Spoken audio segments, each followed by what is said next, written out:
Yes, welcome. I'm here to welcome you all to the MTN Career Series, where we help aspiring professionals and entrepreneurs gain better insight and knowledge on their chosen career paths. So today we have teamed up with Jobberman to teach you how to tailor your CV for that big next job that we're all aspiring for. This is going to be a very practical session, working with Hilda, the Managing Director of Jobberman. You're welcome, Hilda. And we're super excited about the value you all get today. Thank you for registering and participating. Please do follow us on our LinkedIn page, which is MTN Nigeria, for more of this.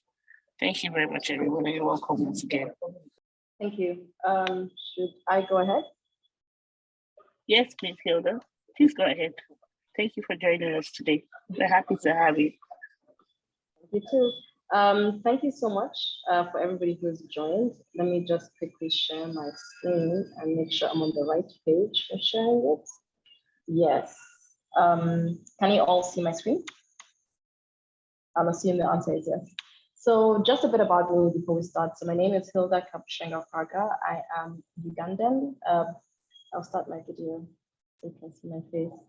I'm Ugandan, born and raised, but moved to Nigeria in 2015 and eventually married a Nigerian. So I'm what they call a Niger wife. That's our official terminology, by the way.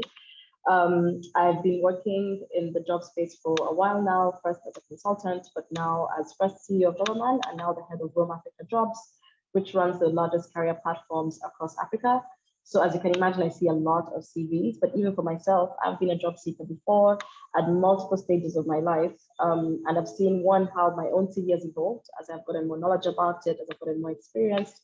And I know that in the audience is probably going to be different types of people. So early stage career, mid stage career, later stage career like mine, like where I am, for example, right now.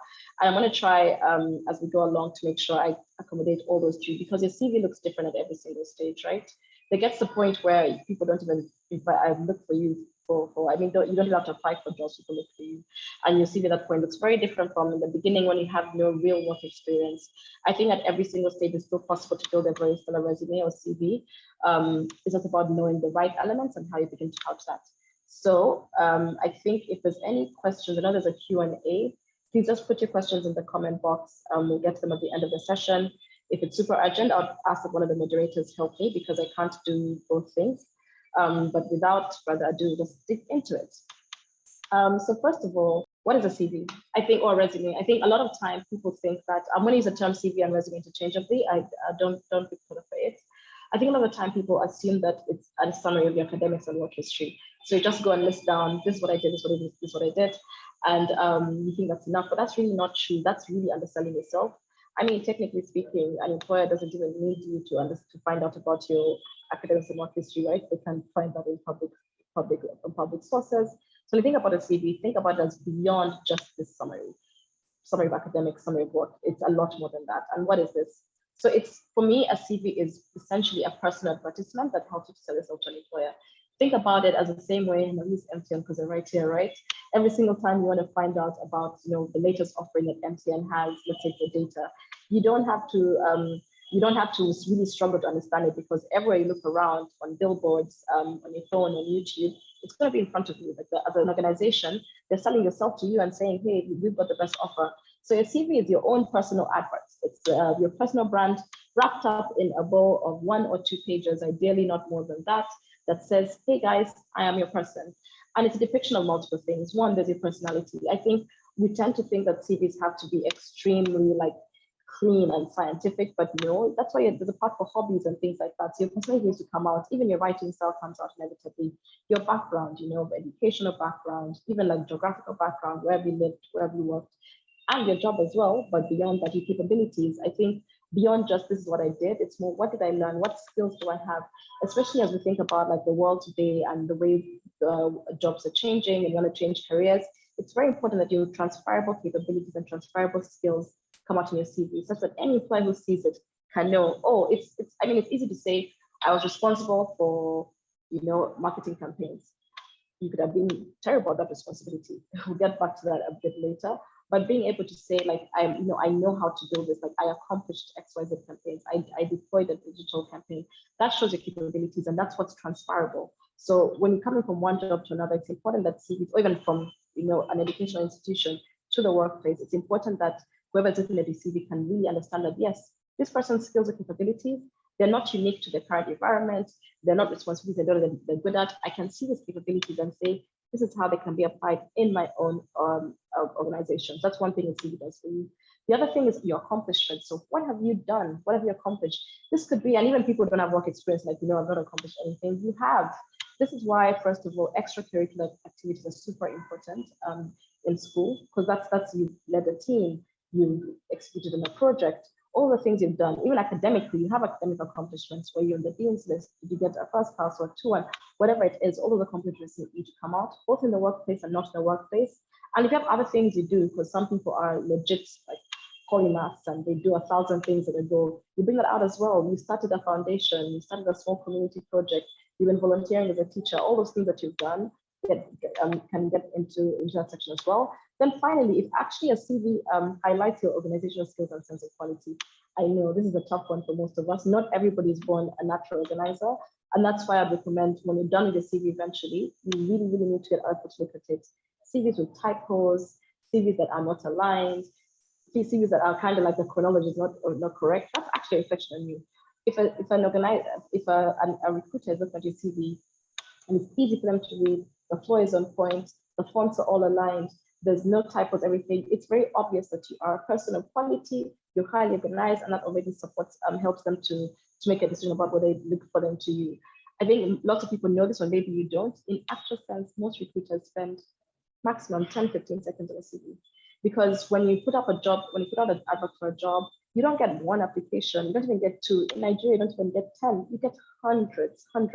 So imagine somebody an 8-hour day trying to go through 300 applications. They're not going to spend that much time reading through what you've written. So it needs to be very organized, very like high quality, very crisp and concise. Like try and like edit, go through whatever you do like 5 times to make sure you're using the minimum number of words, that every single word in your CV serves a job, and that it's well organized and it's neat.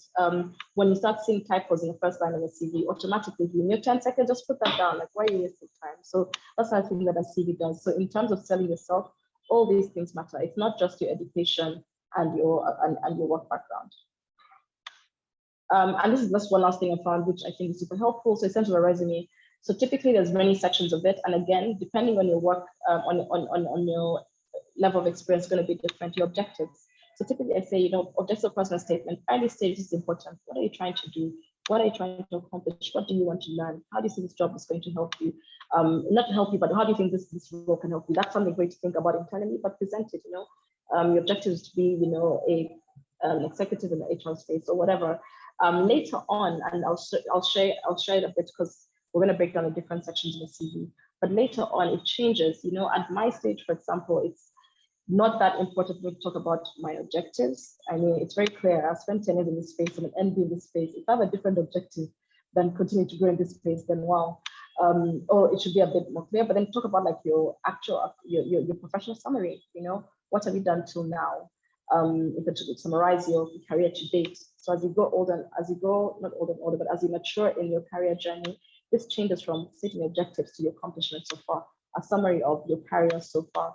And that's super important. Your personal details, people need to know this, even just for demographics' sake. Are you married? How old are you? Where are you from? Where do you live?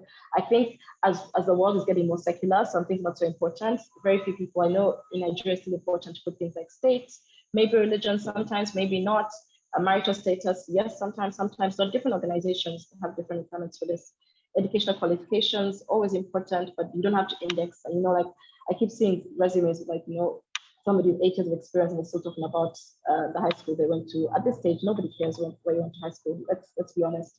Earlier on, it could be a consideration, but after you've worked in 2 or 3 jobs, it really isn't. Technical qualifications, this is if you've done like certain skills like ACCA, for example, or like CPMA. There's a number of technical qualifications you can do that take you there. Your core competencies, your skills and areas of expertise, achievement and references. So I think we should have all of these.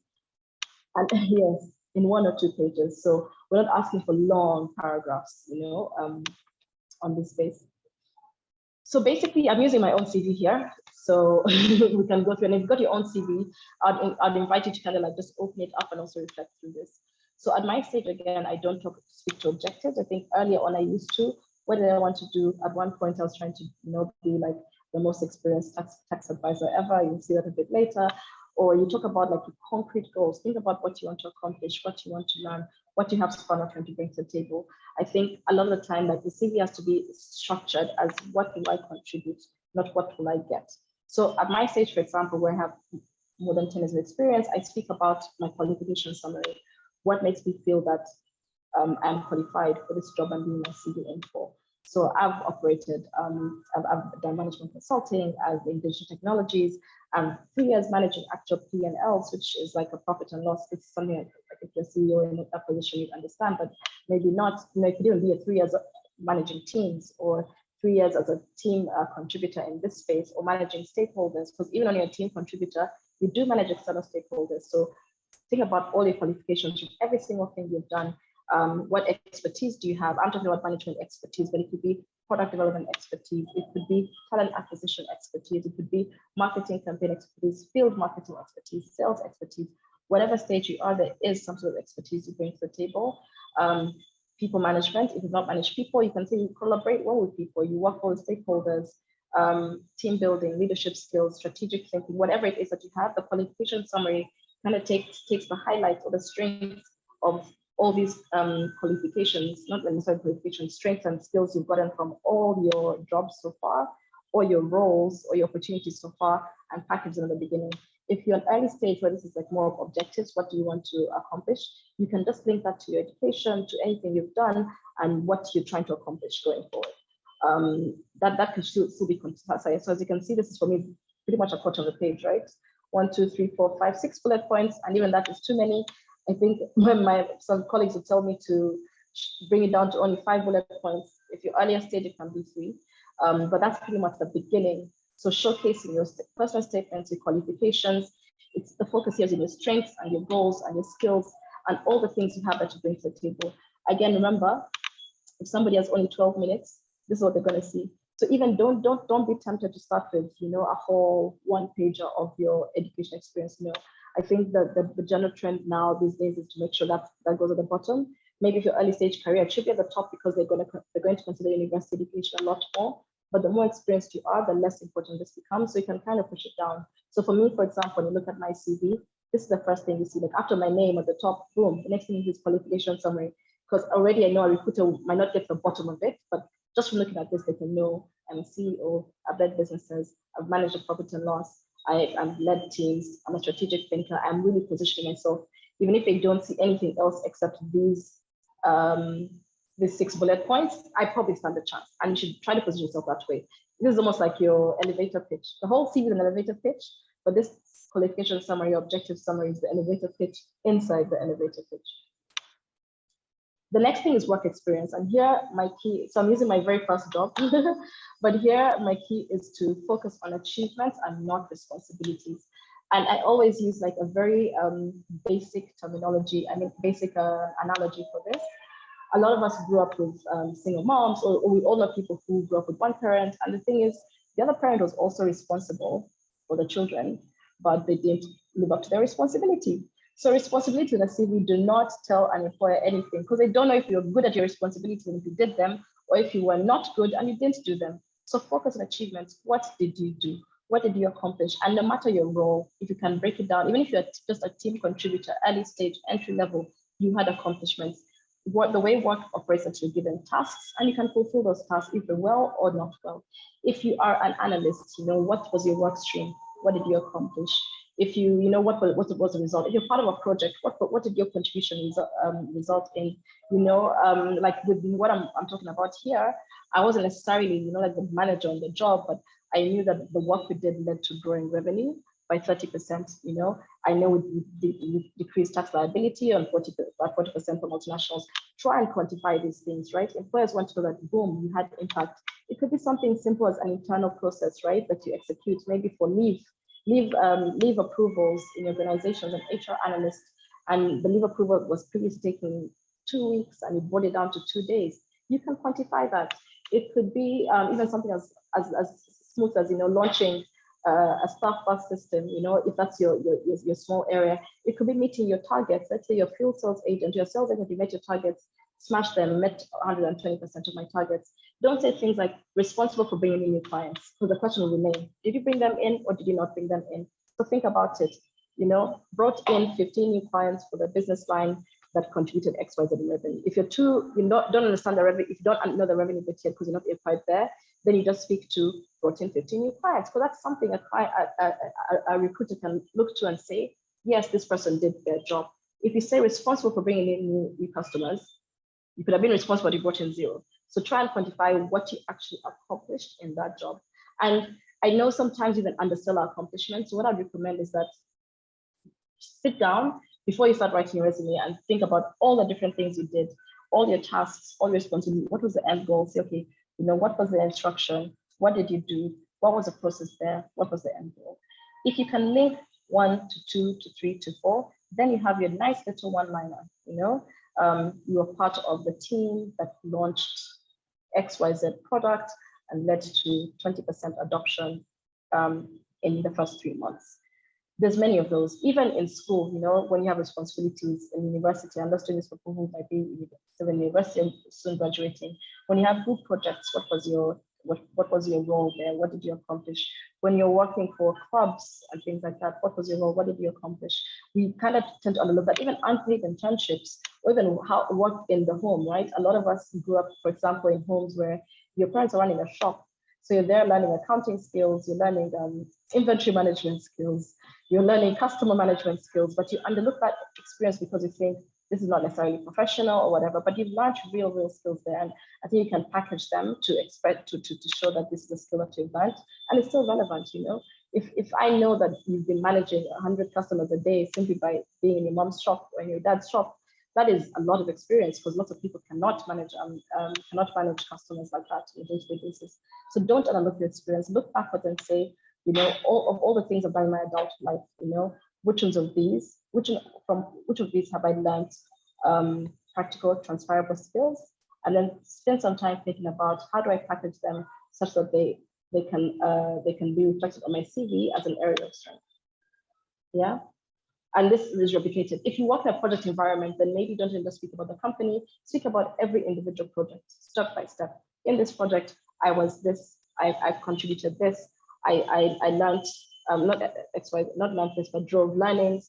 The other thing here is to think about words, right? I think nobody wants to see replicated words all the time in a CV, but that's why we have things like a thesaurus, right? Go on Google and say alternative words for build, alternative word for develop, alternative word for deploy, and make sure that you're using power words, like really power words that speak to what you did or what you accomplished. And also, more importantly, focus on your own role.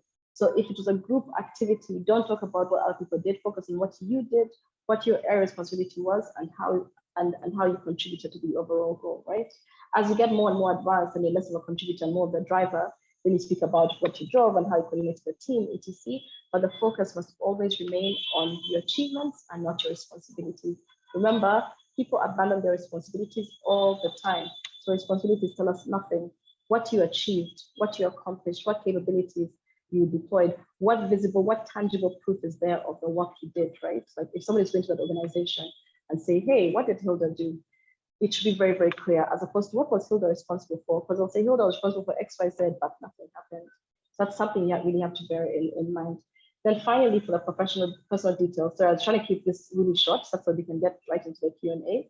For the personal details, show off your personality, but keep it professional. So like I don't have much in my personal details because I was running out of space.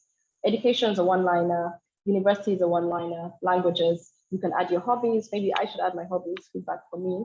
If you're in early stage, again, like with education, we need a bit more. Employers kind of, not so much these days anymore, to be honest, want to the class of degree you had or the exact field it was in. A bit of those details might be important, but to be honest, especially in a post-COVID world, where things have become a lot more fluid and remote jobs are common, it might not be that important, but put it just in case. Put everything else you've done. Like I've not done much in my life, right? If you have like, a series of courses from Coursera, or you've got technical skills, or you've done all these things, put them in there as well, but keep it concise. The bulk of your CV really, if I think about how you split the time, so my CV is actually 1 page long, believe it or not, and I'm happy to show it to you just so you can believe it. The bulk of it goes to my accomplishments in my workspace. I've got a little for a personal summary at the top, and I've got this little for the, which also, like you can see, like a quarter of the page for my personal section. But essentially, from top to bottom, I would say 1/5 at the personal summary, 1/5 down here, and 3/5 are being spent really on the personal experience. So I'd recommend that you do that. Of course, again, if you are just graduating from university undergrad level and you've not had a job before, maybe you've had internships, you've had these placements, then it makes more sense to spend time there because you're still going to flesh out all the things you did well in university. But if the more experience you get, the less these things matter and the more your actual accomplishments in the workplace matter. If you have 8 years experience, or even 5 years experience and above, honestly, people care more about what you've done in the jobs you've had so far than when you went to school or other things like that. And I think this is it from me. I will take a break now to get questions. We can go through this again a bit later, but for now, happy to take questions. Please type your questions in the chat box or raise your hand. I can't see any. What is it? Q&A. Okay, if starting out in a field like accounting and finance without much experience, how would one phrase an objective that shows interest in various fields like audit, tax, etc.? So I think what I would want to ask, first of all, is it like, are you fresh? Did you study it in school or not? If you studied it in school, then it's quite straightforward because you say you'd like to apply, it goes to apply to apply practically the skills you've learned in your education institution. If you're trying to change careers, then you actually have to show some sort of link to say, you've been maybe adjacent to this field and I would like to get into. How you phrase it, I think that's something you're going to have to think through, but you have to talk about your interest in the way organization businesses work, the interest in the way economics work in the business, the way you keep a company afloat, and all the things it takes to run a prudent organization. I really can't come up with a phrase for you on the spot, especially because it's actually not one of my fields of expertise. It's easier, again, if you've studied it in university or done a course like CPA and you're looking to apply practically the theoretical skills you've learned, or if you've been working in an adjacent skill, and you want to move and you can show clearly the connection between what you've been doing before and what you want to do now. How far back do you recommend one goes with their work experience? For me, up to now, I still go back to the beginning. And I've looked at a CV of somebody with over 20 years experience and still go back to the beginning. I think the question is how much detail do you put? So for example, it could, if you've 15 years of experience and you're like 8, 7, even 6 jobs since the beginning, or 12 roles, because each job you also move. What I'd recommend is that for the places where it's really basic, like your very first job, it's just a one-liner. For now, for example, even though I still put my very first experience, I don't put internships anymore. So like before the KPMG job I shared, I had an internship. I don't put that anymore.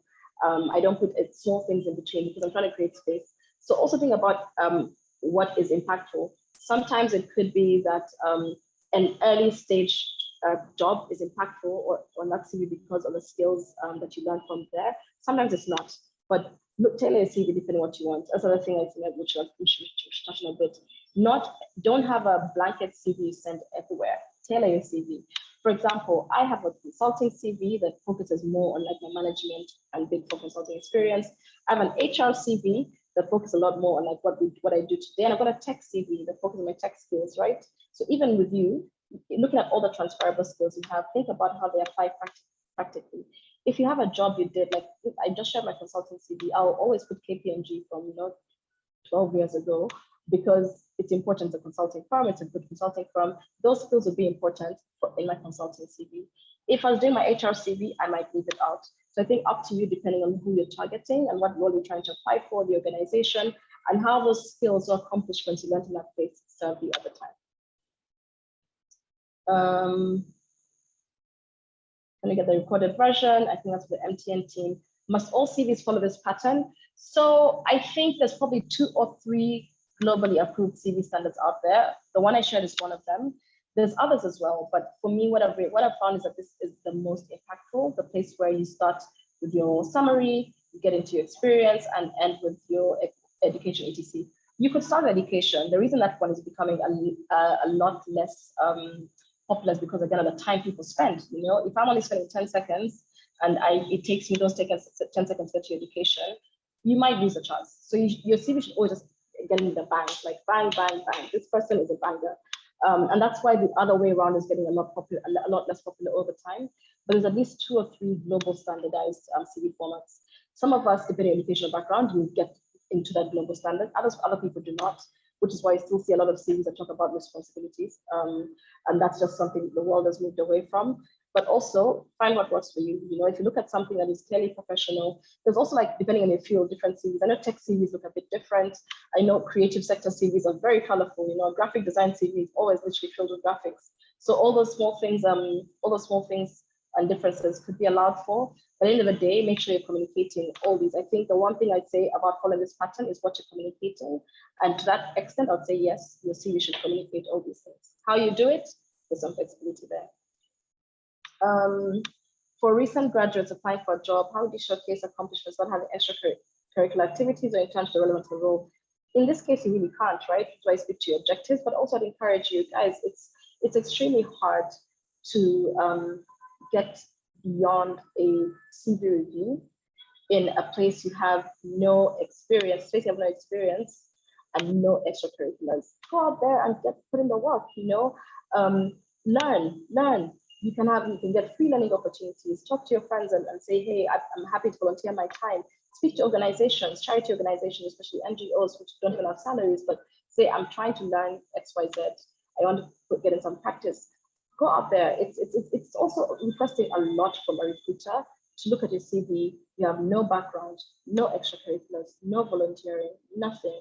And you say, I want to do X. How do we believe you? Because remember, you're coming against hundreds or even thousands of people who have these things on their CV. So the part of getting a job, a huge part of getting a job is on you, and it's preparing yourself. If you want, like the person said, to get into tax and accounting, if you really want to find a way to get into, you know, first level ACCA, or go to your church, go to your mosque, go to your community and say, can I volunteer to do your books? Get on Coursera, get on YouTube. Learning these days is free. You know, some of us, like early stage millennials, when we were coming up, you had to pay a lot of money for education. Not anymore. Coursera is affordable. But in fact, Coursera is free if you don't want a certificate. So you don't have to pay for most of their courses. YouTube is free. Udemy, you know, 9,000 Naira, of course. There's so many ways that you can get this experience. And once you get those skills that you learned, whether it's YouTube, whatever, go out into your community and say, hi, I have this skill, I want to volunteer my time. That is something that goes into your CV. The idea that you just show up and you have no accomplishments, no history, no background, and so you could take it seriously, that's also a bit unfair on recruiters, right? Because remember, from an employer's perspective, we're trying to get the best possible person for the role. The whole point around employees and employers, it's a relationship that drives workplace productivity.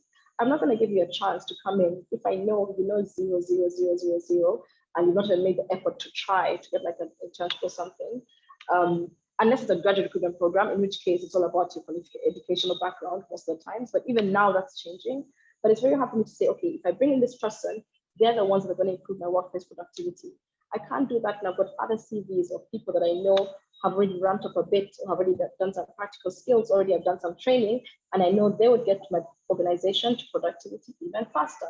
The core there is what is going to drive workplace productivity. So if you want to show that you can, the place you as a person, first start with your own productivity, get the skills. It doesn't have to be extremely high level skills, it can be basic skills. Go into your community and find a place to apply them so you can put that on your CV as something you've done. Hi, first of all, guys, thank you all the Ugandans who have joined. I'm so happy to see you. I didn't think there'll be so many. Thank you so much for the session. What advice would you give to somebody looking to switch roles within the same career, say switching from finance to accounting to grants? For me, I think this is very simple because grants is literally, its core is financial accounting. What I would recommend is maybe do a short course on grant systems and grant management. Even it's about learning the software, like 2 or 3 software that are used for grant management, because they do have specialized software as well, things like Flux, Fluxwave, I think there were a bunch of others as well. And then just sort of applying for roles. If you can find a volunteer position in the meantime, if you can find a volunteer position in the meantime, that's even well and good. But in this case, yours is quite useful. It's about networking. Get the right networks out. Keep communicating with people trying to move into the grant space. Go to LinkedIn, shape up your LinkedIn, show that you do have talk to for recruiters, it is what you're looking to do, and position yourself that way. I think yours is a bit simple because the same skill set. The thing that's missing is maybe a bit of a methodology. That's something you can get. Also get mentors in this space who can show you what they've been doing, what their own journey has been. And even if you first leg in the door, sometimes you might have to go a little bit back in the sense that maybe get your manager somewhere. Now in a particular organization, you can only be like a senior associate. Maybe it's worth it for you. You decide the trade-offs. Is it good for a resume to have 3 pages of details for responsibility of 10 years experience? No. I do not know unless it's for a very particular reason where they've asked for a detailed 5-page curriculum. Even the most senior professionals I know, and these are CEOs of Global 500 companies, Fortune 500 companies, even those people can distill their experience to 1 or 2 pages max. If you're being crisp and concise and organized and focusing on your skills, etc., 2 pages, you can communicate 20 years of experience. Unless, again, you can ask for details. Sometimes organizations ask for a detailed CV, so you find it's a very long paragraph, everything you've done. This question is coming a lot of time. Guys, it's not okay to have a resume that's more than 2 pages. Again, remember, 10 seconds, 10 to 15 seconds, even 2 pages is a stretch. 1 page, I'm sure for most people in this chat, you can have I have a 1-page CV, so I'm sure most people in this chat have a 1-page CV. If you ask for more information, you have a cover letter, fill in a cover letter. Your actual CV, it should be at least a page, maximum 2. More than 2 pages, even the president can have a 1 or 2 page version of the CV, I guarantee you. Straight out of university, pursuing ACCA. I haven't known which field would suit me best. I like what I based what I learned in school, strategic business reporting. I think then follow that and see where it goes, right? ACCA already is a practical, it's a technical skill, which means that you become attracted to the accounting space. Unfortunately, it's also kind of thing that locks you in. If you're investing in ACCA, you really have to go down that audit, accounting, tax path, at least initially, because you've locked yourself in by learning that technical skill and investing heavily in yourself. You have to get the return on investment. That's the thing about education and trade-offs, right? I know it's a bit of a variance. The saddest thing that can possibly happen is education that doesn't give you return on investment or ROI. So doing something to abandon it completely and not actually reaping its benefits is tough. You can do SCCA and start as an accountant and move on after that. Think about the industries you want, etc. But start with the biggest skill you have. Again, if you're just starting out, your biggest marketing point or your biggest asset is the actual skills you have. And in this case, yours is going to be accounting and auditing. How can a fresh graduate develop a CV with 3 years of work experience? What have you done in school? Have you done co-curriculars? Have you been part of clubs in your school? Have you done volunteering? Guys, the sooner you get into this, the better. I think you think about people who leave high school and already start to look for things to do. They get a head start. It's extremely dangerous for you to be in university and only study. Look around the environment. There's things that need help, there's things that need doing. There's clubs that have been set up. There's professors that need research assistants. There's so much you can do.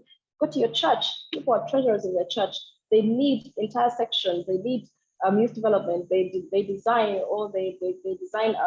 retreats and things like that. All that is opportunity for you to serve. And I think that's another thing, right? People think of jobs as like a privilege and here the job is for me. Look for opportunities to serve. Every single time you serve, you learn, you get skills. Opportunity to serve is what's going to get you there. If you don't have any CV without previous work experience, you probably do. All these things you've done that right now you don't consider as work, it's actually work. Were you productive? Did you accomplish something? It's actually work. You stated that working experience should predominantly be channeled towards achievements and not responsibilities. Some organizations give more attention to responsibilities than achievements. What's your opinion on this? So responsibilities, as I said, if you structure it as responsibilities, nobody will know what you did. I can't think of any organization that would prefer to look at your responsibilities more than your achievements, because your achievements automatically speak to what you're responsible for, and they go a step further to say that you actually executed them to the best of your ability and it was good enough. That's why you achieved. If you just talk about responsibilities, what if you failed? I mean, at a very basic level, if your responsibility is to open the office every day and you write in a CV, responsible for opening office every day, maybe you're always late and somebody opened it for you. I don't know. But if you say that effectively, ensured the office was open by 8 a.m. each day for 200 days in a row. That's an achievement. That means that yes, you were responsible for opening the office. And on top of that, you went ahead and made sure that office was open at the right time every day for a year. That's a lot more powerful than I was responsible for opening the office, because I don't know how many times you want time. And in a world where I'm looking at, in fact, forget even 10 to 12 seconds. Guys, these days, people doesn't look at CVs. It's a machine. It's an applicant tracking system. Just speaking to the way Jobberman works, for example, we have an applicant tracking system on the back end that can automatically, based off certain keywords, based off certain criteria, based on a number of things, filter the top people, the bottom people, the ones that match etc. So already the recruiter will only see the people closest to what they're looking for. So if you don't have that achievements piece, those words they're looking for of I actually did something, you might never even get the chance to get to a face-to-face. The maximum is a unique resume, 2. Thank you for the beautiful presentation. It was eye-opening. My question, is it professional if I stated all the companies I've worked with before including internship volunteer jobs, just so I can meet up with the years of experience required? Is it okay to modify the course I studied in my undergrad because the role doesn't really accept it? So yes, for the first one, first of all, internships and volunteer jobs are also work experience. Guys, it's work experience doesn't mean necessarily a paid job. I'm telling you, even the unpaid work you do for your parents in a family business is paid jobs. The clubs you run in school, that is a work experience. All that is work experience. Because remember, the focus here is also on the skills you learned. As long as you did something successfully and learned a certain skill, you can say that, you know, I was the treasurer of the Rotary Club in university. I managed a budget of 100,000 Naira. We successfully executed ABC. That's work experience, guys. That's especially in early stages. Don't discount that stuff. It's okay to modify the course, library information science. Honestly, it doesn't change either way. Because remember, when it's time to do the due diligence, at the end, nobody gets a job without reference checks. You have to still produce your papers, and your papers say library information science. Writing information science is fine because it's a subset of library. Don't lie. Don't say you did something you didn't do it. So if like maybe the field does not have library, it's fine to do that. Then break it down. As long as when they ask you for your paperwork, it's gonna be the same as what you said. I think you're fine. How does one tailor CV navigation from being an entrepreneur to HR? So first of all, I'd say when you're doing HR roles from an entrepreneur, where you're managing people, speak to that. Focus a lot on what people skills and people management skills and HR skills you developed while being an entrepreneur. 5-page resume for 3 years of experience and no. Guys, I think I've said this a number of times. I'll show you my CV at the end just so we can nail this. 3 years of experience, you know, the 5-page, unless it's been asked for, and even that is very rare. Typically, it's for projects. We want to understand in depth, project by project. But sending to a CV, sending to a recruiter, also into a job platform or something like that, don't have a 5-page resume. Nobody's going to read it. Is it possible to build a CV without any mistake? No. I think for me, even my CV has mistakes. Even today, I saw another mistake. But I always love the 4I principle in the sense that if you're a very detailed person and you are calm and gentle, you could build it, right? Some of us are not. Some of us are always in a rush. But if you are like me, have a friend look at it. What I typically do is after I update my CV, I show it to my husband or I share it with a friend, somebody at work, and say, hey, can you quickly these through and just help me check the typos and alignment? And they do that, you know. Then I'll come back and I'll edit. So your CV is not, there's no non-disclosure agreement on your CV, right? No need to hide it. In fact, you're looking for a job, you want to go as many places as possible. So share with somebody, let them give you feedback as well. Maybe it'll help you remember something you didn't think about, and they'll check for your typos and corrections. It's very hard to build in the first take without mistakes. Talk about pivoting careers. How do you engage in the CV so recruiters are interested in, for example, moving to government to INGOs? I think in your CV, you have to really focus on transferable skills. What can you transfer? How is it applicable? But the actual communication happens with a cover letter. So when you apply for a job, have a cover letter that talks about your journey so far and why this is the right transition for you as the next stage of your career. Then in places like LinkedIn or your Brightman, your Jobberman profile, talk about as well in your summary, right? So LinkedIn, for example, is focused about, you can speak to that. And then LinkedIn also has an option, and I think Jobberman as well as an option where you can talk about the kind of roles you want, what you're looking for. So be very direct about looking for that. When I was moving from consulting to this tech role, I was very clear that I wanted to work on talent development. Like I was very passionate about it. So be honest about what you want and let it be known as wide as possible. On your CV, focus on transferable skills. On a cover letter, talk about the actual transition and what you're interested in. And then the recruiters, if you have the opportunity to speak to a recruiter directly, tell them, hey, I'm trying to move into this role. This is what I want to do. These are my skills. Do you know any roles that are looking at this time? And then always apply in that space. If you're trying to get into INGOs, keep applying to INGOs. Don't be relentless about it. Don't be confused and start applying to other different jobs. Expend your time and energy in the space you want to go to. Go to networking events. Go to the whatever space you can find these people. Find them and communicate what you want to do, transition to them. Working on certification, yes. If you're working on certification at some stages, yes, communicate the stages. CFA 1, complete. CFA 2, complete. Don't do the whole thing when you've not done it. Yeah. I want to know what job role is available for an individual with both IT and accounting experience in a multinational organization as MTN in this context. So unfortunately, I don't work for MTN, so I can't really answer this. They probably have like a career page on their portal where you can check and see what kind of roles are available. I think it's also depend on like your years of experience, what you've done before. I look for graduate recruitment. There's a lot in there that I really can't answer, but I hope I've pointed in the right direction. Different resumes, different experiences. I think, so as I mentioned earlier, slightly yes, right? In the sense that I tailor my skills to communicate depending on the target audience. So if it's tech, I focus on my tech skills.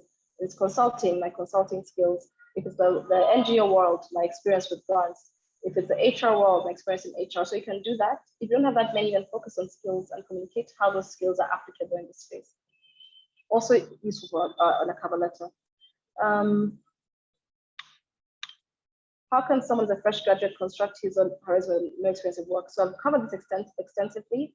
I know this is being pre-recorded, so hopefully MTN will share it, but I won't go through it again. I hope that's okay. Okay, new messages. So I'm just trying to go through everything.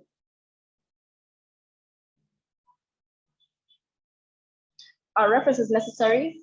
Yes, so references are necessary. I think as you get a bit more experience, you can always say references on request, but talk to your references beforehand. One of the most frustrating things for me is when I just get like requests for review. I'm like, who's this person now? So talk to your references beforehand. Talk about also what you want them to refer you to. I'm looking for this job. This is what's important, blah, blah, blah, blah. You remember I did this. And then get references who can actually speak to your strengths. Sometimes it's more important to get somebody who really understands you and can vouch for you than a big name, right? A big name that barely knows you. Oh, Hilda's a nice person. You know, I've watched her grow. That's not important. I'd rather get a team lead who supervised you, who can say in detail, she's detail-oriented, she's a self-starter, she does all these great things. And if you're early stage, yes, include in your career. If you're not, say references and requests. Either way, they'll request them. And when you do, make sure they're very, very ready. With the way things are going these days, for example, with all these,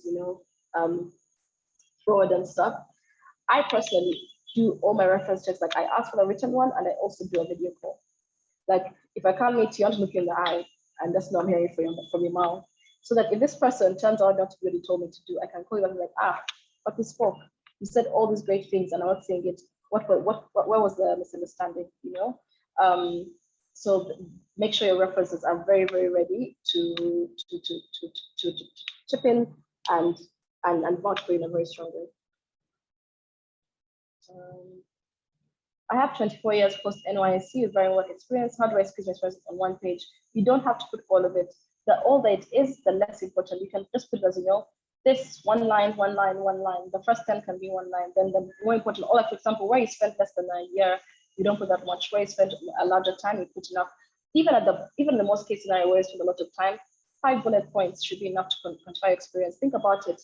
What did you do around people? What did you do around process? What did you do around product or what they're selling? What was like the core organization?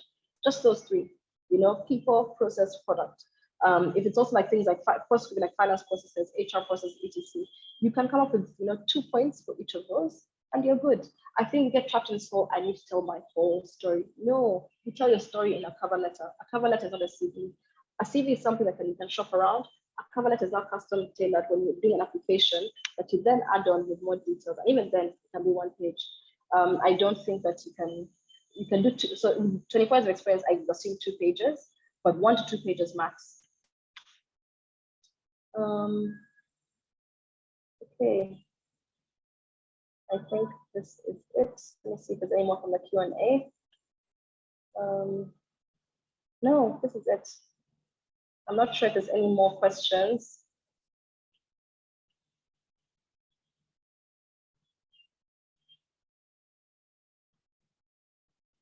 Yeah. I believe I've answered everybody's questions so far. If there's any more, I'll just stay here for a while.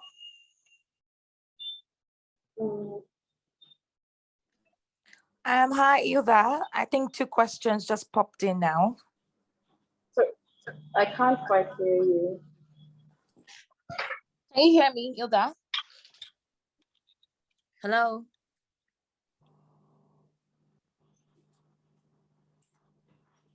Hello, can you hear me?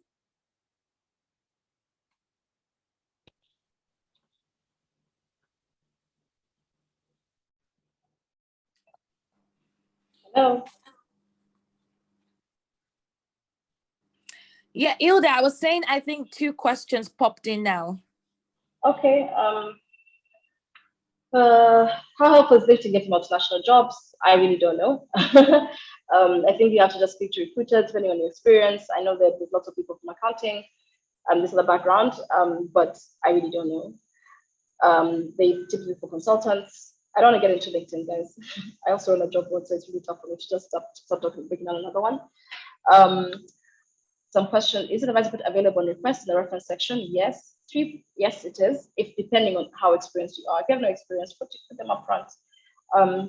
If a 3-page CV, yes, it is too much. Is it advisable to help someone to write for CVs? Yes, find help, find a CV writer. Jobberman, for example, in Nigeria, they've got CV writers, but you still have to review them. They'll help you with structure, they'll help you with wording, but the actual contents of your CV, it still has to be you. So yeah, that's it. Yeah. The LinkedIn one, I think it depends on your role, but that's a different question, right? What you need to do in that case is go and learn how to use LinkedIn and figure out the resources that they have for you and how best to position yourself in that platform. Oh, please, can I get a review of my CV? If you really want a review of your CV, and I really don't want to plug the organization, but reach out to Jobberman in Nigeria, they can help you. Brevity in Uganda. I unfortunately cannot help you. Can you add a skill you're learning? You can write, I think typically you say in view or underway to your CV, but yeah. Secondary school or whatever to be included, it depends on experience. At my level, I don't include it anymore. If you're a fresh graduate, maybe it's important, but yeah. What distinguishes a CV and resume? To be honest, I think it's mostly language and like use of English, whether in America or in the UK, but they serve the same purpose. And these days, they're used interchangeably.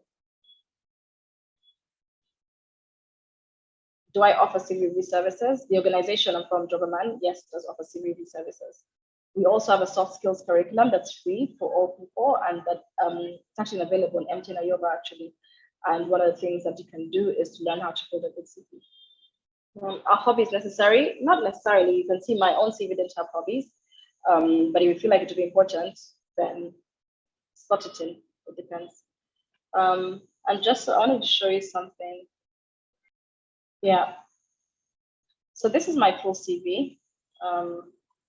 You look at all my personal details are in one tiny square, as you can see top here. Can you see? So where I'm from, my phone number, Gmail, date of birth, nationality, female, married.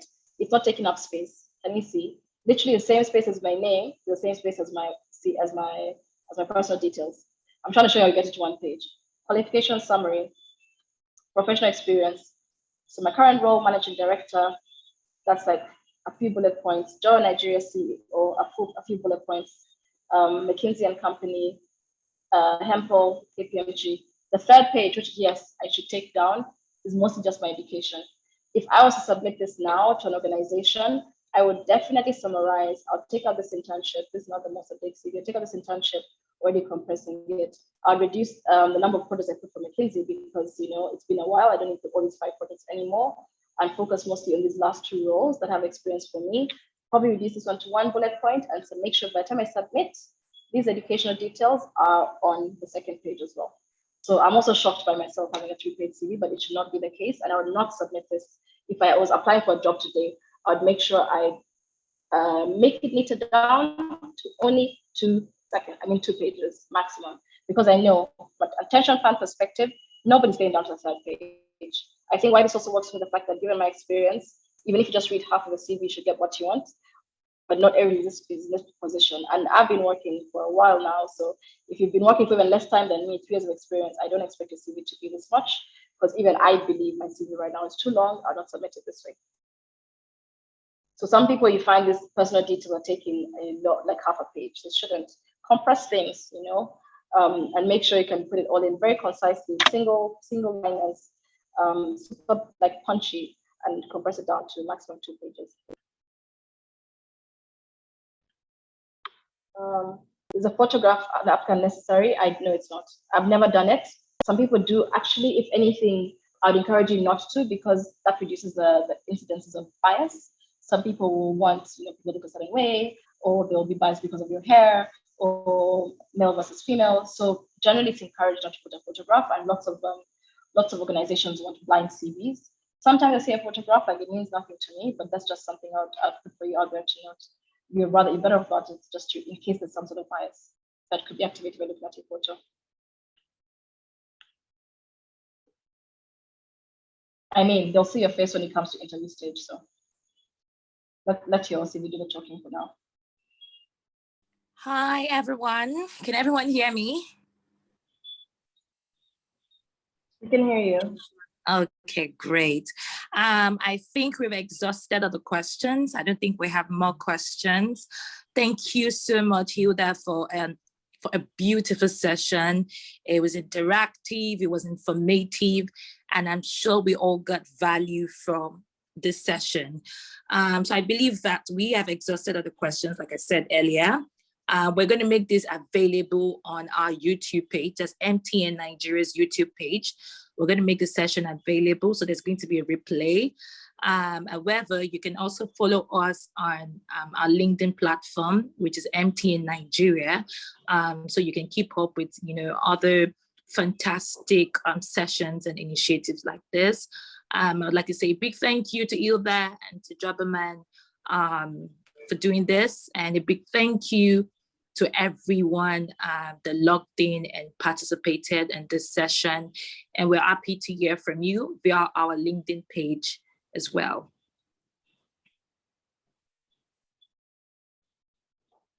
Thank you, MTN team, and thank you, everybody. I've just been read feedback that I was a bit fast. I'm really sorry, yes, I'm a natural fast speaker, but fortunately, this has been pre-recorded, so you can listen to it over and over again. Thank you.